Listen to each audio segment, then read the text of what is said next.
Assalamualaikum warahmatullahi wabarakatuh. Bayangkan, di tengah banjir yang merendam desa, rakyat kelaparan. Anak-anak menggigil, orang tua menangis dalam diam. Dan saat harapan seakan tenggelam bersama lumpur, sebuah truk bantuan datang membawa kehidupan. Tapi apa yang terjadi? Bantuan itu malah dihentikan polisi, katanya, karena muatan terlalu berat. Padahal, rakyat lebih berat menahan lapar daripada jalanan menahan beban. Lalu muncullah Kang Dedi, bukan membawa kemarahan, tapi membawa keberanian. Inilah kisah nyata yang membuka mata. Saat negara sibuk dengan aturan, rakyat bergerak dengan nurani. Hujan deras turun tanpa ampun selama 5 hari berturut-turut di Kabupaten Subang. Sungai-sungai yang biasa tenang kini berubah menjadi arus ganas yang menyeret apa saja di depannya. Tanggul di beberapa desa tak mampu lagi menahan tekanan air yang meluap, dan dalam waktu singkat, rumah-rumah warga tergenang hingga atap. Teriakan ibu-ibu menggema, anak-anak berlarian menyelamatkan diri, sementara para lelaki dewasa bahu-membahu mengevakuasi lansia dengan perahu darurat. Desa Pamanukan menjadi salah satu titik paling parah. Air bercampur lumpur menelan ladang-ladang padi yang seharusnya siap panen. Gudang beras hanyut, hewan ternak mati lemas, dan tiang listrik roboh membuat jaringan komunikasi terputus. Warga yang bertahan di atap rumah hanya bisa mengibarkan kain putih sebagai tanda minta tolong. Seolah langit pun ikut menangis menyaksikan penderitaan yang begitu dalam. Di pengungsian sementara, suasana tak kalah memilukan. Makanan mulai menipis, selimut basah, dan air bersih sulit didapat. Anak-anak menggigil kedinginan, batuk dan demam mulai menyebar. Para ibu memasak seadanya dari sisa bahan makanan yang masih bisa diselamatkan. Relawan lokal kewalahan, dan bantuan pemerintah belum terlihat. Harapan mulai menguap di tengah lumpur dan tangisan. Kabar duka itu sampai ke telinga Kang Dedi Mulyadi saat ia sedang berada di saung kecilnya di Purwakarta. Ia menatap layar ponsel dengan wajah tegang, video rumah-rumah hanyut, foto warga yang terjebak, dan laporan jumlah korban yang terus bertambah. Ia menutup ponselnya perlahan, lalu berdiri. Tatapannya tajam, namun suaranya pelan, "Kita harus turun. Sekarang." Tanpa menunggu instruksi formal, Kang Dedi langsung menghubungi jejaring relawan yang selama ini ia bina. "Kita kumpulkan semua bantuan, beras, mie, selimut, obat, air mineral. Tak perlu logo, tak usah ada baliho. Ini urusan nyawa," katanya tegas. Warga sekitar segera bergerak. Gudang berasnya dibuka, lumbung-lumbung petani setempat menyumbangkan hasil panen mereka tanpa pikir panjang. Truk-truk mulai dipersiapkan. Dari pikap kecil hingga tronton besar, semuanya dipenuhi sembako yang dikemas sederhana. Tidak ada kampanye, tidak ada kamera. Hanya rasa kemanusiaan yang digerakkan oleh empati. Di setiap kardus bantuan ditulis tangan, "Untuk saudara kami di Subang, dari rakyat untuk rakyat." Semangat gotong royong itu menghidupkan kembali jiwa Nusantara yang kian langka. Malam itu, langit masih mendung ketika konvoi bantuan mulai bergerak. Kang Dedi ikut duduk di truk paling depan, mengenakan jaket lusuh dan sarung. Ia tak berbicara banyak, hanya memandangi jalanan gelap dengan mata penuh beban. "Kalau bukan kita yang peduli, siapa lagi?" Gumamnya lirih. Tak ada sirene, tak ada pengawalan. Hanya deru mesin yang membawa harapan menuju wilayah banjir. Di belakang truk, beberapa warga ikut mengiringi dengan motor dan mobil pribadi. Mereka membawa tenaga dan niat baik. Perjalanan ini bukan tentang logistik semata, melainkan tentang hadirnya rasa kemanusiaan di tengah negara yang kadang terlalu sibuk rapat. Subang menangis, dan malam itu, Kang Dedi memilih untuk mendengarkan tangisan itu dengan sepenuh hati. Pagi mulai menyibak kabut saat rombongan truk bantuan memasuki perbatasan Subang. Jalanan lengang, genangan air masih menutupi sebagian aspal, dan warga berdiri di pinggir jalan menyambut dengan harapan. Namun ketika rombongan sampai di sebuah persimpangan strategis, tiba-tiba beberapa polisi memberhentikan mereka. Truk paling depan diminta menepi, dan sirene patroli mengaum pendek, membuat suasana mendadak tegang. Petugas dengan wajah serius menghampiri sopir truk, lalu meminta surat jalan dan data muatan. Salah satu dari mereka kemudian memeriksa bagian belakang truk dan menggeleng pelan. "Maaf Pak, muatan melebihi kapasitas. Ini berbahaya di jalan raya, apalagi jalannya licin seperti ini," katanya dengan nada kaku. Beberapa truk di belakang mulai tertahan. Sopir dan relawan saling bertanya-tanya. Kang Dedi turun dari truk dengan langkah cepat. Wajahnya serius, Tidak ada senyum. Ia menghampiri polisi yang berdiri di depan truk. Ini bantuan darurat untuk warga banjir. Apa kalian tidak lihat keadaan Subang sekarang? Orang kelaparan, anak-anak demam, rumah-rumah hanyut. Dan kalian masih hitung tonase. Suaranya meninggi, tajam, namun tetap mengontrol emosi. Polisi yang dihadapkan langsung dengan Kang Dedi tampak gugup. Mereka tahu siapa yang berdiri di hadapan mereka, sosok yang dikenal vokal dalam urusan kemanusiaan. Kami hanya menjalankan peraturan, Kang.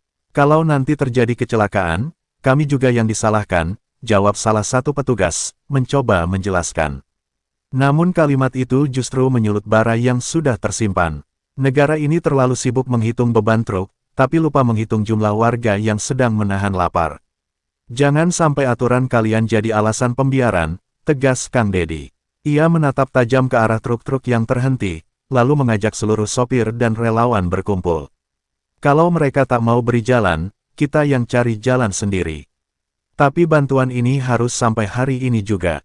Melihat ketegasan dan ketulusan Kang Dedi, beberapa warga sekitar yang menyaksikan kejadian itu turut angkat suara. Pak Polisi, ini buat kami. Anak-anak kami butuh makan. Jangan tahan kebaikan, ujar seorang ibu dengan nada gemetar. Suasana semakin mengharukan. Polisi mulai bimbang. Mereka berada di antara kewajiban formal dan desakan nurani. Setelah diskusi singkat, Kang Dedi menyarankan jalan tengah. Kalau soal kelebihan beban, kita bongkar di sini sebagian. Pindahkan ke kendaraan yang lebih kecil. Tidak ada waktu menunggu izin, rakyat sudah menunggu. Ia langsung melepas jaket dan memimpin pembongkaran di tepi jalan. Relawan dan warga segera bergerak, tanpa menunggu komando lebih lanjut. Dalam waktu kurang dari 1 jam, sebagian muatan berhasil didistribusikan ulang. Polisi yang awalnya kaku kini membantu mengatur lalu lintas agar proses berlangsung aman. Ketegangan berubah menjadi kolaborasi darurat. Truk kembali siap melaju. Sebelum naik ke kabin, Kang Dedi menatap langit dan berbisik, kalau negara sibuk dengan kertas, biarlah rakyat bergerak dengan hati. Setelah insiden penahanan truk bantuan oleh aparat, kabar itu menyebar dengan cepat di antara warga Subang yang sudah beberapa hari bertahan dalam genangan. Beberapa dari mereka yang berada di jalan saat itu, menyaksikan langsung bagaimana muatan sembako yang sangat mereka butuhkan justru dihentikan karena alasan kelebihan tonase. Kekecewaan yang awalnya hanya bergumam, mulai berubah menjadi amarah yang mendidih. Lihat sendiri, polisi malah halangin bantuan. Kami ini bukan maling, Pak. Kami ini korban, teriak seorang bapak tua yang berdiri dengan kaki lumpur di pinggir jalan. Ia menggenggam topinya erat, matanya berkaca-kaca. Seorang ibu-ibu menggandeng anaknya sambil menangis. Anak saya sudah 3 hari makan bubur air, bapak-bapak malah sibuk ngurus muatan. Hati kalian di mana? Polisi yang berdiri di lokasi mulai gelisah. Mereka tidak menyangka reaksi warga akan sebegitu keras. Beberapa dari mereka mencoba menjelaskan, tapi suara mereka tenggelam oleh keluhan rakyat yang tak lagi bisa dibendung. Kami tak butuh pidato, kami butuh beras. Teriak seorang pemuda sambil mengangkat karung bantuan yang baru saja diturunkan. Kang Dedi berdiri di tengah kerumunan. Ia mengangkat tangan, mencoba meredakan situasi. Tenang, tenang dulur-dulur. Marah itu wajar, tapi jangan sampai kita saling bentrok. Yang kita lawan bukan orang, tapi sistem yang terlalu rumit untuk urusan. Kemanusiaan, ucapnya lantang. Kalimat itu berhasil sedikit meredam emosi warga, walau sorot mata mereka masih menyala marah. Melihat itu, beberapa polisi tertunduk. Salah satunya, petugas muda yang sebelumnya begitu kaku, berjalan mendekati warga dan ikut membantu memindahkan karung dari truk ke kendaraan lain. Saya minta maaf, kami hanya jalankan aturan, katanya lirih. Namun permintaan maaf itu justru membuat suasana semakin getir. Lalu siapa yang jalankan hati nurani? Sahut seorang nenek dengan nada tajam. Tak lama kemudian, salah satu warga memvideokan kejadian itu dan mengunggahnya ke media sosial. Dalam beberapa menit, rekaman itu viral. Warganet mengecam keras birokrasi yang menghambat bantuan bencana. Tagar-tagar sembako tertahan dan tagar Subang darurat masuk trending. Di tengah kritik yang mengalir deras, muncul pujian untuk Kang Dedi yang dianggap berani berdiri di antara rakyat dan sistem. Kang Dedi lalu berdiri di atas bak truk dan berbicara melalui pengeras suara darurat. Saudaraku semua, saya paham kemarahan kalian. Tapi jangan saling maki. Hari ini kita belajar, kadang hukum tanpa hati jadi senjata yang melukai. Tapi kita tunjukkan, rakyat tidak boleh kalah. Rakyat harus lebih sabar, lebih kuat, dan lebih bersatu. Sorak-sorai pun pecah dari kerumunan. Akhirnya, setelah sembako berhasil dipindahkan sebagian dan rute aman dipastikan, truk kembali melaju. Tapi peristiwa itu membekas. Warga tidak akan lupa siapa yang datang membantu dan siapa yang sempat menghalangi. Dan Kang Dedi, di tengah peluh dan debu, menatap ke arah truk yang kembali bergerak sambil berbisik, kadang, luka rakyat tak datang dari bencana alam. Tapi dari keputusan manusia yang kehilangan rasa. Setelah melewati ketegangan panjang, truk-truk bantuan akhirnya berhasil melintasi jalanan berlumpur menuju titik-titik pengungsian. Wajah-wajah letih warga mulai bermunculan di balik reruntuhan rumah dan tenda darurat. Anak-anak berlari kecil dengan kaki telanjang yang terbalut lumpur, seolah kedatangan rombongan itu menjadi pertanda bahwa harapan belum sepenuhnya tenggelam. Beberapa ibu tak kuasa membendung air mata melihat truk berlogo tulisan tangan, "Untuk saudara kami di Subang." Kang Dedi turun dari truk dan langsung disambut pelukan hangat dari warga. Seorang nenek renta memeluknya erat sambil menangis terseduh. "Abdi tos tengang ka anjeun sumping, Kang, ayeuna mah tos legakan het." Kang Dedi hanya membalas dengan mengusap punggung sang nenek. Ia menatap sekeliling, melihat ratusan orang yang matanya mengandung luka, bukan luka tubuh, tapi luka ditinggal negara yang terlalu sibuk rapat. Tak menunggu waktu lama, para relawan mulai membuka bak truk dan menurunkan sembako. Kang Dedi ikut mengangkat karung demi karung, membagikannya langsung kepada tangan-tangan yang menadahkan harapan. Tidak ada sistem antrean formal, tapi semua berjalan tertib. Mereka tahu, ini bukan soal siapa cepat, tapi siapa yang benar-benar membutuhkan. Rasa saling menjaga masih hidup, meski bencana telah merobek banyak sisi kehidupan. Di antara keramaian, seorang anak laki-laki menghampiri Kang Dedi sambil membawa secarik kertas yang sudah lecek. Di atasnya tergambar truk besar dengan tulisan, "Terima kasih Kang Dedi," yang ditulis dengan krayon warna-warni. Anak itu berkata lirih, "Ini gambar saya waktu nunggu bantuan datang." Kang Dedi berjongkok, menerima gambar itu, lalu memeluk sang anak erat. "Ini hadiah paling berharga buat saya," ucapnya dengan suara yang mulai bergetar. Salah satu relawan memanggil Kang Dedi dan menunjuk ke arah dapur umum. Seorang ibu muda tampak lemas dan hampir pingsan karena sudah 3 hari hanya makan nasi putih dengan garam. Kang Dedi segera mendekat, memegang tangan ibu itu dan memerintahkan tim medis yang ikut serta untuk segera menanganinya. "Kita tak sedang bagi nasi, kita sedang bangun ulang kemanusiaan," gumamnya sambil memandangi ibu itu yang tersenyum tipis di balik lelah. Setelah bantuan dibagikan, Kang Dedi tidak langsung pergi. Ia duduk bersila di tengah tenda pengungsian, mendengarkan keluhan para warga. Seorang bapak bertanya, "Kang, kapan pemerintah akan benar-benar hadir?" Pertanyaan itu menggantung di udara, tak butuh jawaban. Kang Dedi hanya tersenyum tipis, lalu berkata, "Kalau pemerintah lambat, biarlah kita jadi negara kecil yang saling menguatkan." Malam mulai turun, tapi Kang Dedi memilih untuk tinggal. Ia menggelar tikar di sudut tenda dan tidur bersama warga. Di sekelilingnya, suara anak-anak mulai terdengar ceria. Mereka bermain dengan kardus bekas bantuan, membuatnya seperti rumah-rumahan. Dalam kegelapan malam dan bunyi jangkrik yang merintih, cahaya kecil dari lilin dan hati-hati yang berkumpul itu justru terasa lebih hangat daripada istana yang terang tapi sepi rasa. Di dalam hati warga Subang malam itu, sebuah cahaya baru mulai tumbuh.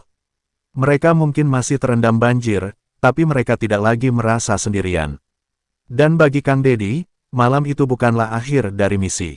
Itu adalah awal dari tekad panjang, bahwa selama rakyat masih mau saling memeluk, maka bangsa ini tak akan pernah benar-benar tenggelam. Malam di pengungsian Subang begitu sunyi, hanya sesekali terdengar suara air menetes dari tenda-tenda darurat yang bocor. Lilin-lilin kecil menyala di sudut-sudut ruangan seadanya, menjadi satu-satunya cahaya di tengah gelapnya krisis. Kang Dedi duduk bersila di atas tikar yang masih basah, dikelilingi oleh warga yang mulai berani tertawa meski dengan suara lirih. Sisa trauma masih tergurat di wajah mereka, tapi kehadiran sosok pemimpin rakyat itu menjadi pelipur duka yang nyata. Seorang pemuda desa mendekat dan duduk di samping Kang Dedi. Dengan suara pelan ia berkata, "Kang, kami sudah terlalu sering kebanjiran. Setiap kali air surut, yang tersisa hanya janji dan janji." Kang Dedi menatap matanya dengan tenang, lalu mengangguk. "Janji tidak akan mengisi perut. Karena itu, kita harus mulai bangun ulang desa ini. Bukan dengan anggaran, tapi dengan tekad, jawabnya lembut. Malam itu Kang Dedi mengajak para pemuda dan tokoh desa berdiskusi. Ia tidak datang membawa solusi dari atas, melainkan mengajak mereka merumuskan sendiri jalan keluar. Kita bikin dapur mandiri, lumbung pangan darurat, kelompok pertanian cadangan. Kita tidak bisa lagi menunggu, karena bencana tidak menunggu kesiapan kita, ujarnya. Gagasan itu langsung ditanggapi antusias oleh para petani muda dan ibu-ibu penggerak kampung. Beberapa relawan mencatat dan menggambar sketsa sederhana sistem pertahanan bencana berbasis desa. Kang Dedi mengusulkan membentuk tim siaga dusun, terdiri dari anak-anak muda yang dilatih dasar kebencanaan, logistik, dan pertolongan pertama. Ia meyakinkan mereka, kalau desa kuat, maka negara akan tangguh. Jangan tunggu bantuan turun dari langit, kita harus gali kekuatan dari bumi sendiri. Tiba-tiba seorang anak kecil menarik-narik lengan Kang Dedi. Kang, apa besok kami masih bisa sekolah? Tanyanya polos. Pertanyaan itu menghujam sunyi. Kang Dedi mengusap kepala anak itu, lalu berjanji, besok Kang Dedi antar kalian belajar. Bukan di gedung, tapi di bawah langit. Karena sekolah terbaik adalah saat kalian belajar bertahan dan saling menolong. Anak itu tersenyum, lalu duduk di pangkuan Kang Dedi, merasa aman. Tak lama kemudian, seorang ibu memutar lagu Sunda dari ponsel rusaknya. Musik lirih itu bergema di antara tenda-tenda. Beberapa anak mulai berjoget pelan, dan tawa kecil pun pecah. Di tengah lumpur dan duka, ternyata masih tersisa ruang untuk bahagia. Kang Dedi memandangi mereka dengan mata berkaca-kaca. Rakyat ini luar biasa, terluka, tapi tetap tersenyum, batinnya. Malam terus berjalan, namun tak ada yang ingin cepat tidur. Mereka ingin menyimpan momen kebersamaan itu lebih lama. Untuk pertama kalinya setelah banjir datang, rasa takut mulai digantikan oleh harapan. Kang Dedi merebahkan tubuh di tikar bambu bersama warga. Bintang tak terlihat, tapi hangatnya persaudaraan menyinari malam itu lebih terang dari lampu manapun. Dalam keheningan malam, Kang Dedi menulis sesuatu di buku kecilnya. Bencana datang tanpa undangan, tapi kasih sayang harus datang tanpa diminta. Kalau negara tak sempat hadir, biarlah rakyat saling menjemput.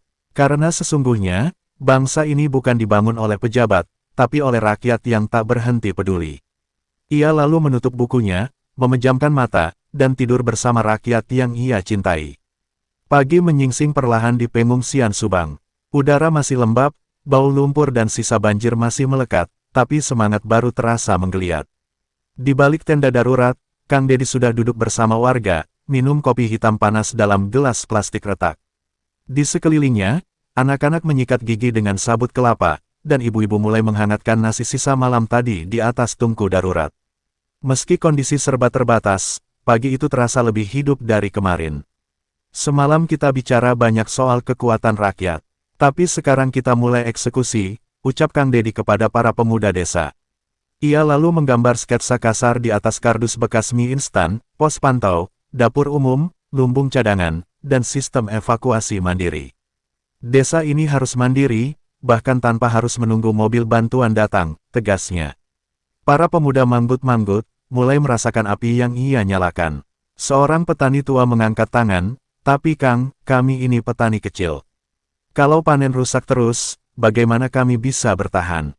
Kang Dedi menjawab pelan, karena itu kita harus ubah cara pandang. Jangan hanya tanam padi. Kita siapkan juga lahan cadangan untuk tanaman cepat tumbuh. Kita perlu petani yang berpikir strategis, bukan hanya tradisional. Petani itu mengangguk, merasa dihargai sebagai bagian penting dari solusi, bukan sekadar korban. Kang Dedi lalu mengajak ibu-ibu membentuk kelompok memasak bergilir untuk dapur umum. Ia menunjuk satu tempat kering di pinggir tenda, lalu berkata, di sini kita bangun pos gizi. Biar anak-anak tetap kuat, bukan hanya kenyang, tapi sehat. Para ibu tersenyum semangat. Untuk pertama kalinya dalam beberapa hari, mereka merasa memiliki peran besar, bukan hanya penerima bantuan. Sambil berdiri di depan papan tulis seadanya, Kang Dedi kembali mengingatkan, kita jangan terlalu bergantung pada bantuan dari atas. Birokrasi itu kadang lambat. Hari ini kita harus buktikan, bahwa kekuatan desa lebih cepat dari berita di meja rapat. Ucapannya disambut tepuk tangan kecil tapi tulus. Warga merasa dipimpin oleh orang yang tahu luka mereka, bukan yang sekadar meninjau lalu pulang. Beberapa guru honorer yang ikut mengungsi menyampaikan kekhawatiran soal anak-anak yang sudah terlalu lama tidak sekolah. Kang Dedi tersenyum dan berkata, "Kita bikin sekolah darurat. Belajar di tenda, pakai kertas bekas pun tak apa. Karena pendidikan tidak boleh hanyut meski air naik setinggi dada." Ia pun meminta para guru itu mulai mengajar lagi hari itu juga, dan membagikan buku-buku sumbangan dari tim relawan.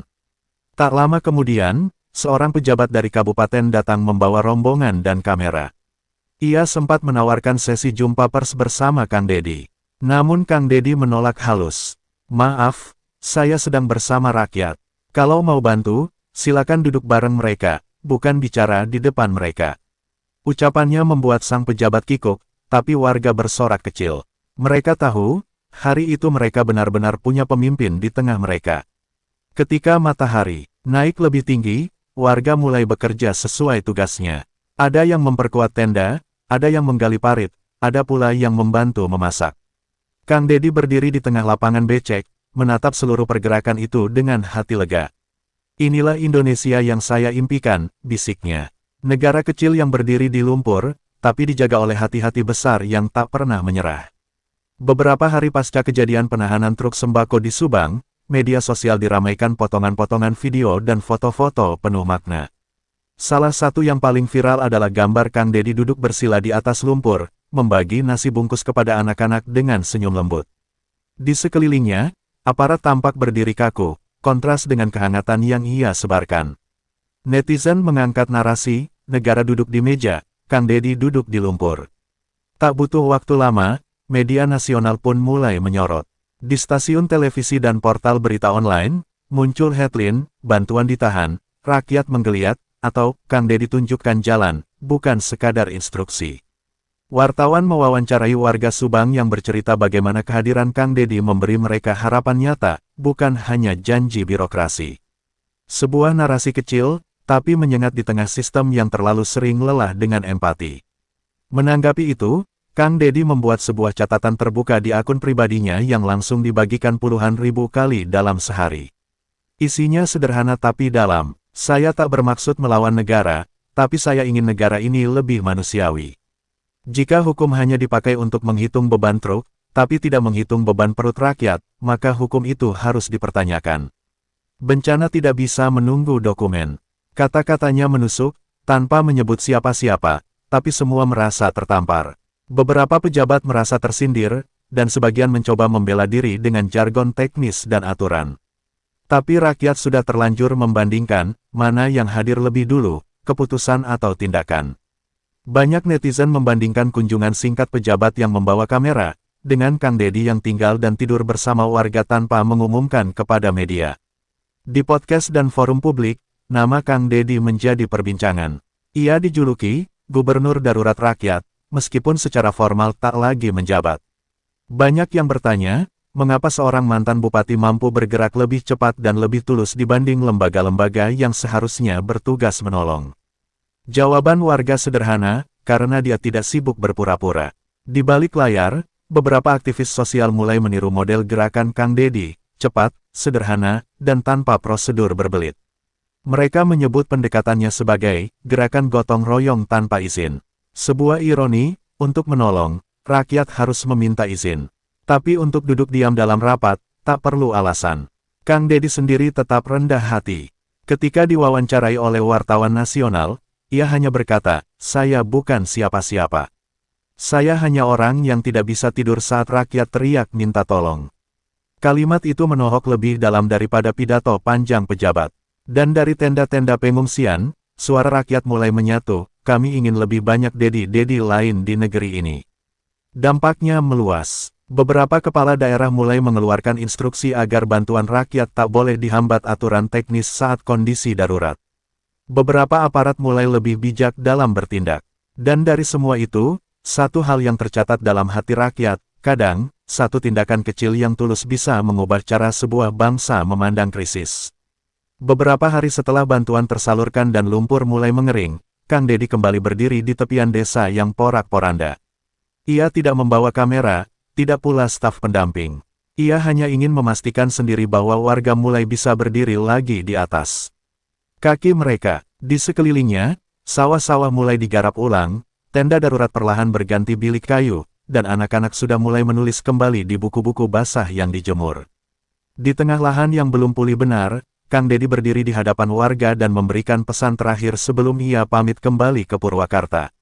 Suaranya tenang, namun syarat tekad, jangan tunggu siapapun. Kita harus menjadi pemimpin di kampung kita sendiri. Karena jika rakyat bergerak, negara tak bisa diam terlalu lama. Warga mengangguk. Di mata mereka, Kang Dedi bukan sekadar tokoh.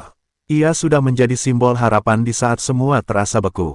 Sebelum pergi, seorang pemuda memberinya papan kecil bertuliskan, Subang Siaga Mandiri, warisan dari gerakan rakyat.